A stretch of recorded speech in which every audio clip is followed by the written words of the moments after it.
क्रूस का चिन्ह पिता और पुत्र और पवित्र आत्मा के नाम पर आमीन।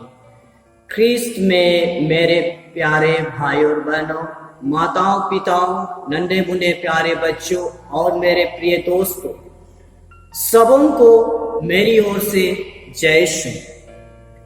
एक समय की बात है, दो प्यारे दोस्त जो कि बहुत ही जिगरी थे, वे आपस में निर्णय करके एक तीर्थ यात्रा के लिए निकल पड़े। कुछ किलोमीटर चलते चलते चलते वे लोग बहुत जोर से थक गए थे, थक कर चूर चूर हो गए थे, पसीना से लथपथ हो गए थे और धूप की कड़कड़ाहट बहुत जोर से पड़ रही थी। और वे लोग जूता भी नहीं पहने थे, चप्पल भी नहीं पहने थे, खाली पैर ही आगे बढ़ रहे थे। और जब वे मरुस्थल में पहुंच गए जहां चारों ओर बालू ही बालू था, जिस कारण से वे बहुत जोर से थक गए थे, इस पर जो छोटा दोस्त था बड़े दोस्त को कोसने लगा, फटकारने लगा और तरह तरह के गाली गलौज देना शुरू कर दिया और बोला, आखिर में ये सब कुछ आपकी वजह से ही हो रहा है। यदि आप सही निर्णय लेते हैं, यदि मेरी बात सुनते, तो हम लोग की ये दयनीय स्थिति नहीं होती, पर आपने मेरी एक भी नहीं सुनी। तब बड़े दोस्त को बड़ा गुस्सा हुआ, वो आग बबूला हो गया और जोर से हाथ टाइट करके उसके गाल में एक थप्पड़ खींच के मार दिया। बेचारा शांत हो गया और बालू को समतल करके उसमें एक वाक्य लिखता है कि आज मेरे प्रिय दोस्त ने मुझे थप्पड़ मारा है। उसके बाद दोनों चुपचाप बिना चाह चूं किए हुए आगे बढ़ते जाते हैं, आगे बढ़ते जाते हैं। सूर्यास्त होने लगी, सूर्यास्त होने वाला ही था कि वे लोग जंगल में प्रवेश कर देते हैं। और जैसे जंगल में प्रवेश करते हैं, आगे कुछ दूर आगे चलकर बड़े दोस्त पीछे मुड़कर देखता है तो छोटा दोस्त गायब हो गया। इस पर उन्हें आश्चर्यचकित हो गया कि मेरा छोटा दोस्त जो कि जिगरी दोस्त था कहाँ चला गया। तब उसे इधर उधर देखने लगा, चिल्लाने लगा, दोस्त दोस्त दोस्त कहाँ हो। तब आवाज आई, बचाओ बचाओ।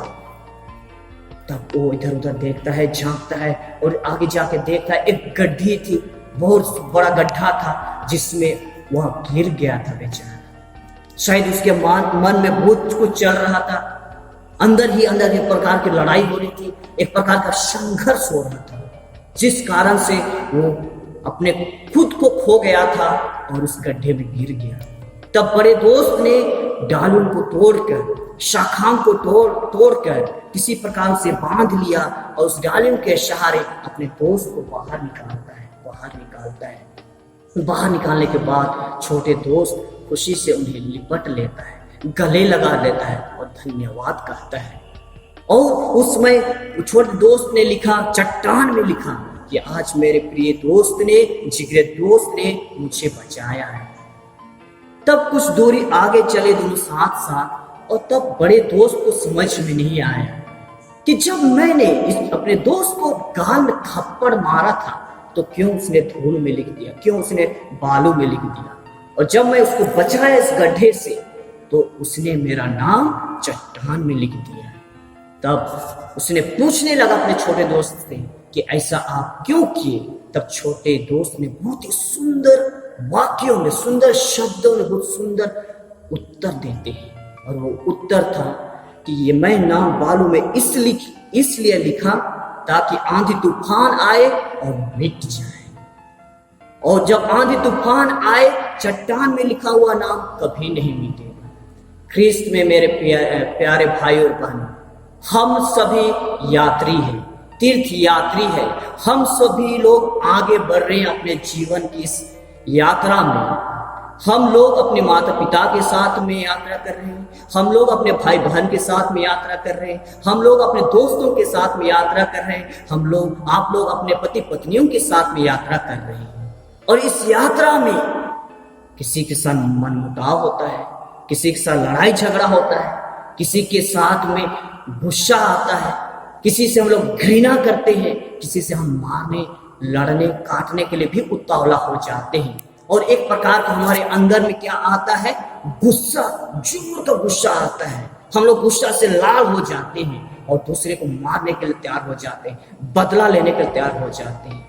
पर हमारे प्रभु यीशु क्या कहते हैं? हम संत मत्ती के सुसमाचार अध्याय 6 पद संख्या 14 में पढ़ते हैं कि यदि आप दूसरों के अपराध को क्षमा कर देंगे तो स्वर्गीय पिता आपको क्षमा कर देंगे। और संत लूकस के अध्याय 6 पद संख्या 37 में हम लोग देखते हैं, वहां पर भी कहते हैं कि क्षमा करो तो आपको भी क्षमा मिलेगी। और जब हम प्रभु की विनती बार बार बोलते हैं, बार बार दोहराते हैं, तो हम लोग दोहराते हैं कि हे हमारे पिता, हमारे पाप को क्षमा कर दीजिए, जैसे हम अपने अपराधियों को क्षमा करते हैं। हमारे पिता ईश्वर क्षमाशील है। जब भी हम याचना करते हैं, जब भी हम पश्चाताप करते हैं और क्षमा याचना करते हैं, तो हमेशा तत्पर रहते हैं हमें क्षमा करने के लिए, क्योंकि दयालु है, प्रेमी पिता है। वो हमारे पापों को नहीं रखता है और हमें क्षमा करने का तैयार रहता है जब हम हमने अपने आप से पछतावा होता है। तो ख्रीस्त मेरे प्यारे भाइयों बहनों, यदि हम एक दूसरे को क्षमा नहीं करेंगे तो हमारे जीवन में क्या हो? यदि हम एक दूसरे को क्षमा नहीं करेंगे तो हमारे बीच एक प्रकार का पीड़ा उत्पन्न होगा, एक प्रकार का दुख उत्पन्न होगा। हम एक दूसरे को दुश्मन समझेंगे और हम एक दूसरे को मारने काटने के तैयार हो जाएंगे और हम उसको कभी प्रेम मोहब्बत नहीं कर पाएंगे, क्योंकि हम लोगों ने उन्हें दुश्मन बना दिया है, क्योंकि उसने हमें ठोस पहुंचाया है, क्योंकि उसने हमें दुख दिया है। पर हमारे प्रभु यीशु क्या कहते हैं? हे अब्बा पिता, उन्हें क्षमा कर दीजिए, वे नहीं जानते हैं कि वे क्या कर रहे हैं। और क्षमा करना एक कमजोर व्यक्ति का गुण नहीं है, बल्कि क्षमा करना एक शक्तिशाली व्यक्ति का विशेषता है। इसलिए कहा जाता है कि कमजोर व्यक्ति बदला लेने में विश्वास करता है और एक शक्तिशाली व्यक्ति क्षमा करने में विश्वास करता है, और एक बुद्धिमान व्यक्ति उस प्रकार की परिस्थिति को टाल देता है। इसलिए कहा जाता है दूसरों को उतना ही जल्दी क्षमा कर देना चाहिए जितना जल्दी हम ईश्वर से क्षमा मांगते हैं। और यदि हम एक दूसरे को क्षमा करते हैं तो हमारे जीवन में क्या होता है? एक नया अवसर हम देते हैं एक दूसरे को, एक नया जीवन का संचार होता है। और विशेष करके, खास करके हमारे जीवन के अंदर एक आंतरिक शक्ति उत्पन्न होती है, हमें आंतरिक खुशी मिलती है, आंतरिक आनंद मिलता है और हम खुशी खुशी जीवन यापन करते हैं। तो ख्रीस्त मेरे प्यारे भाई और बहनों, आइए हमें प्रत्येक जन से पूछना है, क्या आपको क्षमा चाहिए? क्या आपको क्षमा चाहिए? और हमें क्षमा चाहिए नहीं, हमें एक दूसरे को क्षमा भी करना चाहिए। हो सकता है हमें अपने भाई बहन को क्षमा करना चाहिए, हो सकता है हमारे माता पिता को क्षमा करना हो सकता है हमारे दोस्तों को क्षमा करना हो सकता है आप लोगों को अपने पति पत्नियों को क्षमा करना पड़ता है। पर क्षमा करना आसान नहीं है, पर असंभव भी नहीं है। हम यदि ईश्वर से प्रार्थना करेंगे तो हमें आशीष और कृपा देंगे, और उस कृपा और उस आशीष से हम एक दूसरे को क्षमा कर पाएंगे। तो आइए हम प्रत्येक जन के लिए प्रार्थना करते हैं, ताकि हम एक दूसरे को दुश्मन न बनाएं, बल्कि हम अपने भाई बहन समझ के इस जीवन में आगे बढ़ें। तो आज के तीनों पाठों में इसी को प्रभु यीशु हम लोगों को बताए हैं और अपने जीवन में अमल करने के लिए बोल रहे हैं कि यदि हम लोग एक दूसरे को क्षमा करते हैं तो हमारे शरीर का जो शारीरिक पीड़ा दूर होता है, जो आंतरिक पीड़ा जो है वो दूर होता है।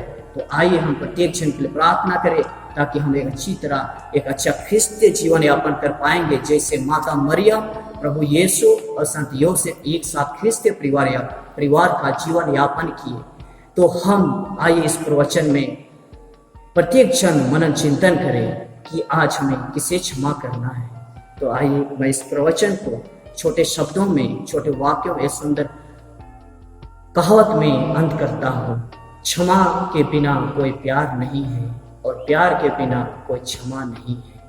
आमीन।